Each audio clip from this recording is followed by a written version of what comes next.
Universidad Autónoma de Tlaxcala, Facultad de Derecho, Ciencias Políticas y Criminología, Licenciatura en Ciencias Políticas y Administración Pública. Este podcast educativo es creado para la Unidad de Aprendizaje Teoría Política Moderna y Contemporánea, por estudiantes de tercer semestre turno matutino. En el segundo bloque titula Estado, Política y Sociedad, aportaciones de Elena, a cargo de la maestra María Guillermina Castillo Bedoya. Les damos la bienvenida a los espectadores y locutores a Hablemos de.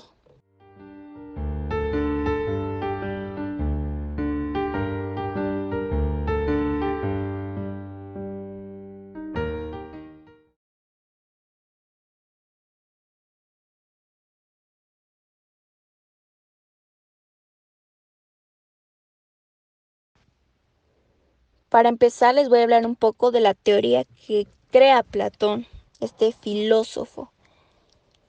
Menciona que la justicia del individuo en el Estado está considerada dentro de la República, en donde se trata de una utopía política en la cual el gobierno pertenecería a los filósofos, siendo aristocrático o monárquico, pero en el cual, pues obviamente la aristocracia tiene que ser del saber y la virtud. Los gobernantes se inspirarán en la contemplación propia del orden inmutable de las ideas y no por ambiciones y cuestiones personales interesadas. En este estado no todos los hombres están igualmente dotados por la propia naturaleza y pues no deben llevar a cabo de igual forma pues las mismas funciones. Se trataría de una organización política pura y estrictamente jerarquizada.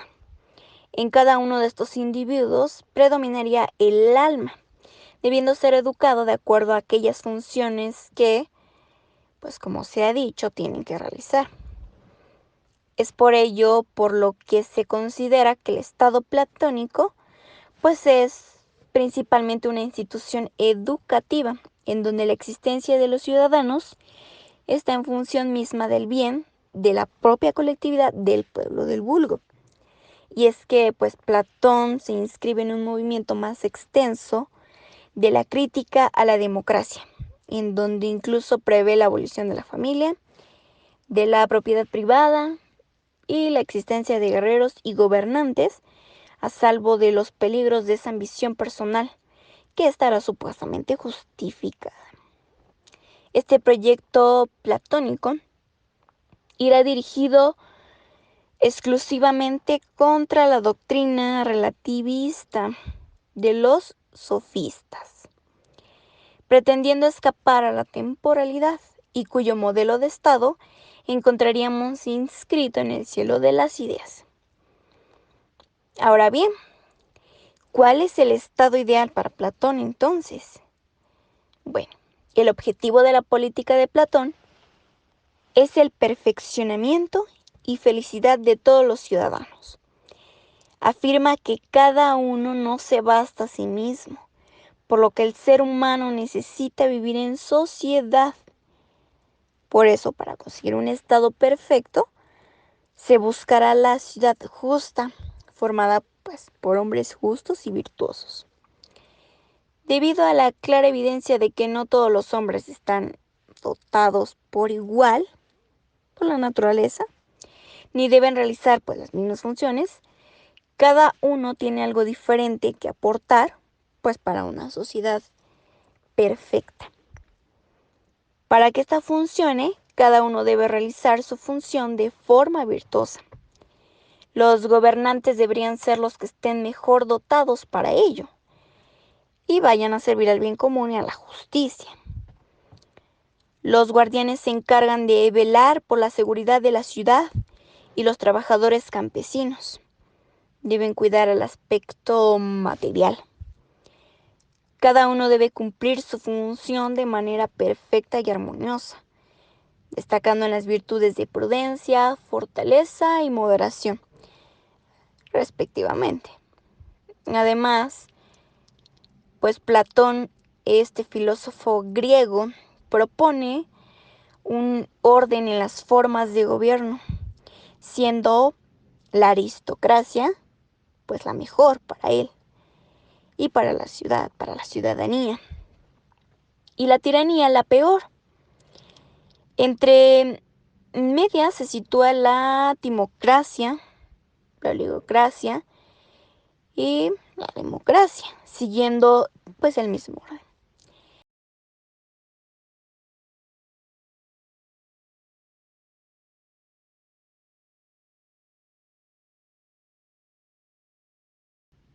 Ya que hablamos de este filósofo griego, Platón, pasamos a la teoría de Aristóteles.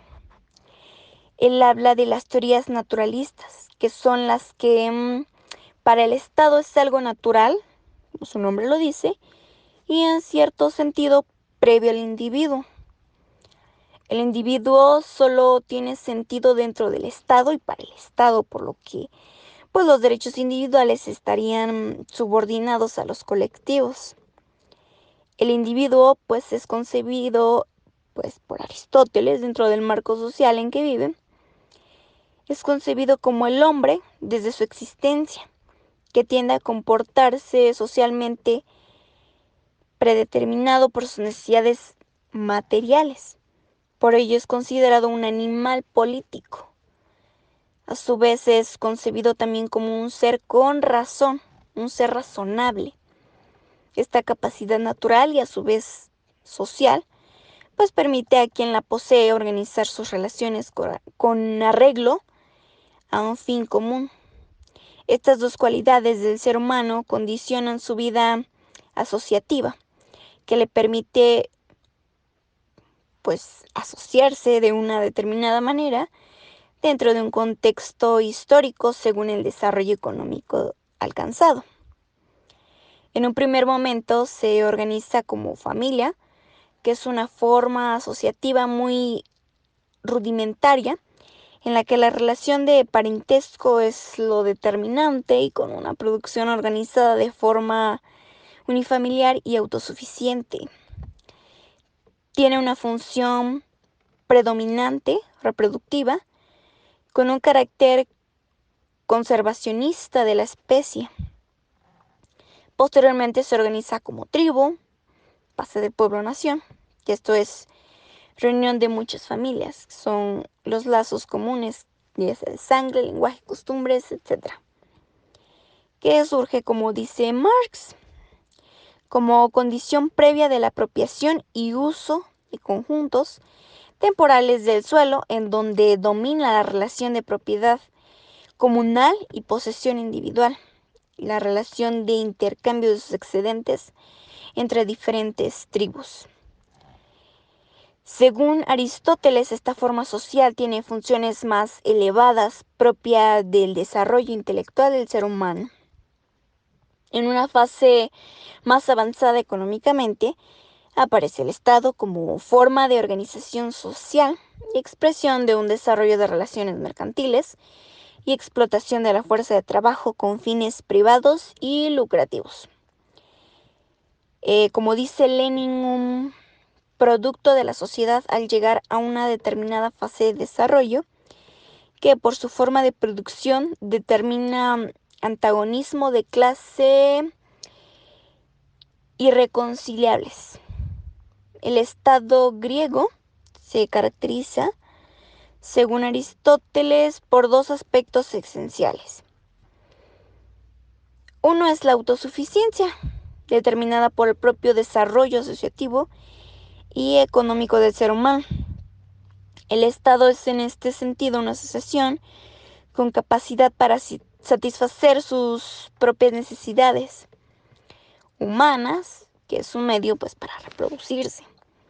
Y segundo es la racionalidad, que es determinada por la sociabilidad del ser humano.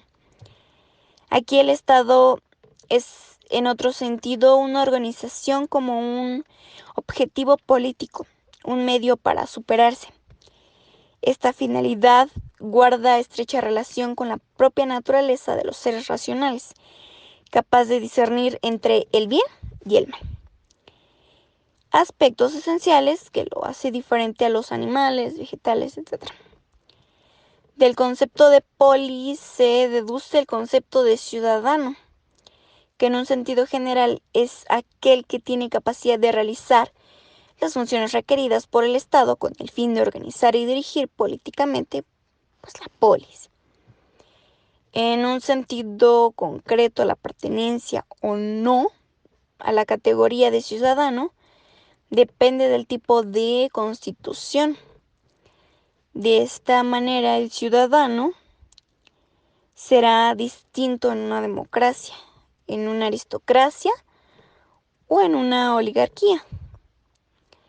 Aristóteles, en su concepto de polis ideal, opta por el ciudadano definido entre las coordenadas de la Constitución de la que es partidario, que es la aristocracia. Y aquí nuevamente nos hacemos esta pregunta: ¿cuál es el estado ideal ahora para Aristóteles?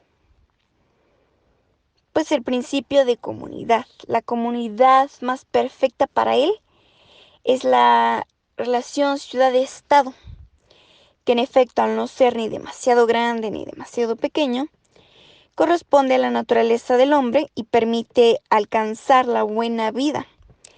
De esta distinción que hace Aristóteles entre formas buenas y malas, también se puede ver el orden que les asigna jerárquicamente, apareciendo la monarquía como la mejor forma de gobierno pura y su desviación, la tiranía, como la más perjudicial de las desviaciones.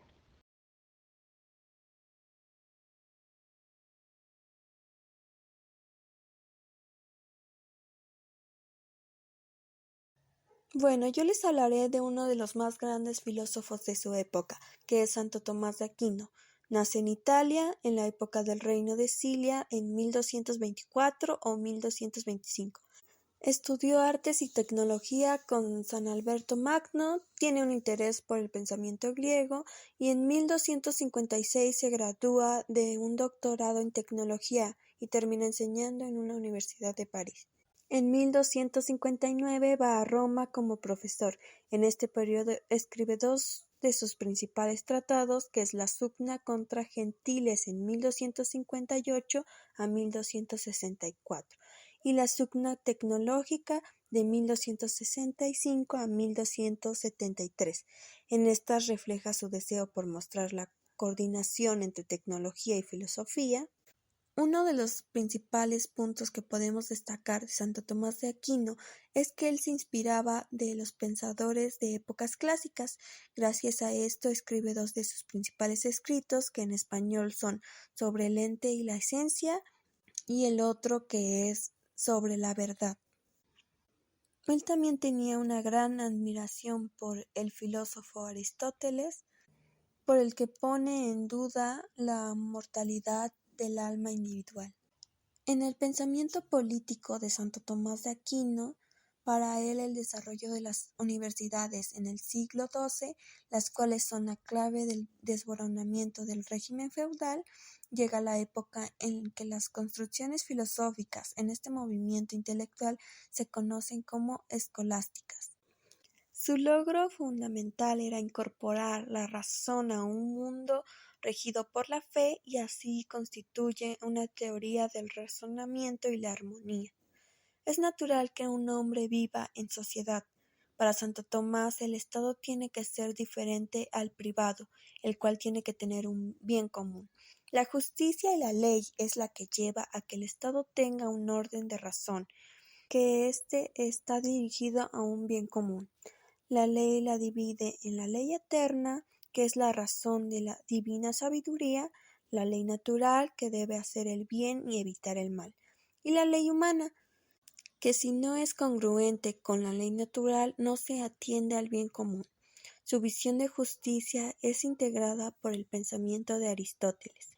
Santo Tomás de Aquino establece dos categorías de formas del Estado, las cuales actúa en el poder. Establece las formas de gobierno buenas, las cuales son la monarquía, gobierno de uno, la aristocracia, gobierno de varios, y la democracia o política, que es gobierno de muchos. También establece las formas de gobierno corruptas, las cuales son la tiranía, cuando la monarquía se apodera de todo, la oligarquía, cuando la aristocracia se vuelve oligarquía, y la demagogia, que es cuando la democracia termina y el pueblo es quien ejerce dolorosamente el poder. Desde el pensamiento de Santo Tomás de Aquino, para él la mejor forma de gobierno era la monarquía, porque se corrompe menos que la democracia. Considera peligrosa cualquier acción personal que conlleve a el miedo en el que el mismo pueblo pueda atentar contra sus gobernantes. Santo Tomás relaciona el poder temporal contra el poder espiritual, lo que lleva a que cada uno tiene que ser independiente en su totalidad. Por lo tanto, la subordinación del Estado a la Iglesia solo existirá en cuanto a las cosas temporales, la relación de la salud, la alma y para lograr un orden entre la humanidad. Ahora les hablaré sobre una de sus obras, que es El gobierno de los príncipes, en el cual Santo Tomás establece una de sus ideas principales, que es cómo llegar al bien común. La justicia distribuida en un Estado justo que no sea solamente legítimo. Esta obra fue escrita en 1266 como un regalo del rey Hugo II de Lusignan. Sus primeros 4 capítulos hablan de la apropiación de gobernar.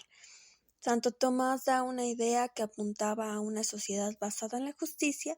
Era necesario que existiera un Estado en el cual los hombres vivieran juntos, en el que debe ser gobernado por otro. El hombre, al vivir en sociedad y en compañía, es que haya entre ellos un líder. La sociedad es natural para el hombre, por lo que puede elegir un tipo de gobierno el cual más le parezca conveniente. En la época medieval era la búsqueda de la verdad, en cambio en la época de la modernidad deja de serlo y los fines del Estado y la sociedad se volvieron muy distintos. En esta época se recupera la ética en las ciencias sociales. No basta que un Estado sea legítimo, sino que sea justo. Es necesario que todos tengan lo básico, según su ser y el estado de cada quien. El rey tiene que conservar y procurar el bienestar material de su pueblo, como medio para llegar a la virtud. Para lograr el bien en común, o sea, la justicia, se requieren de 3 cosas. Una conformidad de paz, que el vínculo sea encaminado al bien común y que haya suficientes de las cosas para el bien de vivir. Santo Tomás de Aquino, basando en todos sus puntos, llega a la conclusión de que la monarquía termina siendo la mejor forma de gobierno para sus ojos, ya que el gobierno de uno solo es mejor que el gobierno de muchos. A pesar de que la monarquía puede producirse una tiranía, es menos grave que cuando la tiranía se da en un gobierno de muchos. Con esto cedo la palabra a mi compañero Fabián Tlatelpa Calvario.